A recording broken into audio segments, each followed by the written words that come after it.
नमस्कार श्रोते हो, हेल्थ गुरु आय केअरच्या दृष्टीरक्षण मालिकेत तुमचं पुन्हा एकदा स्वागत. आज आपण एका अशा शत्रूवर बोलणार आहोत जो आपल्या घरातल्या आजी आजोबांची दृष्टी चोरून नेतो. हा शत्रू म्हणजे मोतीबिंदू.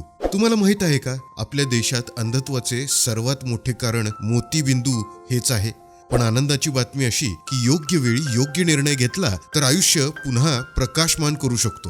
मोतीबिंदू नक्की काय आहे? श्रोते हो, पहिल्या भागात आपण पाहिले की आपल्या डोळ्यात एक नैसर्गिक भिंग असते, जे काचीसारखी असते. ती स्वच्छ असते, पण वाढत्या वयानुसार साधारण 50 नंतर ही भिंग धुरकट किंवा ढगाळ होऊ लागते.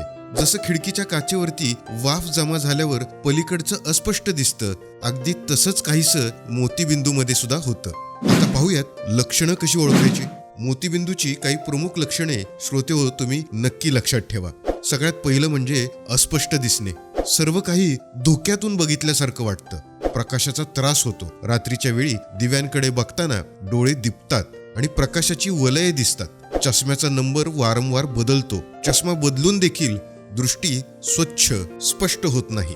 जर तुमच्या घरात कुणाला किंवा समाजात कुणालाही अशी लक्षणं दिसतील तर त्यांच्या डोळ्यांच्या बाहुलीकडे नीट लक्ष देऊन पहा. तिथे जर तुम्हाला पांढरा किंवा राखाडी ठिपका दिसेल तर तो मोतीबिंदू असू शकतो.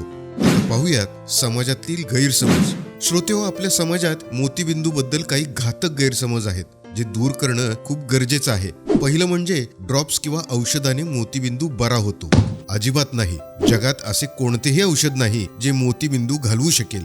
शस्त्रक्रिया म्हणजेच ऑपरेशन हाच एकमेव उपाय आहे. दुसरा गैरसमज म्हणजे मोतीबिंदू पूर्ण पिकल्यावरच ऑपरेशन करावं.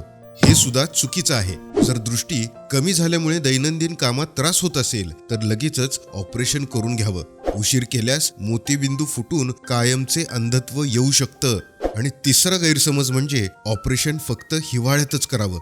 हे पण चुकीचं आहे. आधुनिक तंत्रज्ञानामुळे मोतीबिंदूची शस्त्रक्रिया कोणत्याही ऋतूत सुरक्षितपणे करता येते.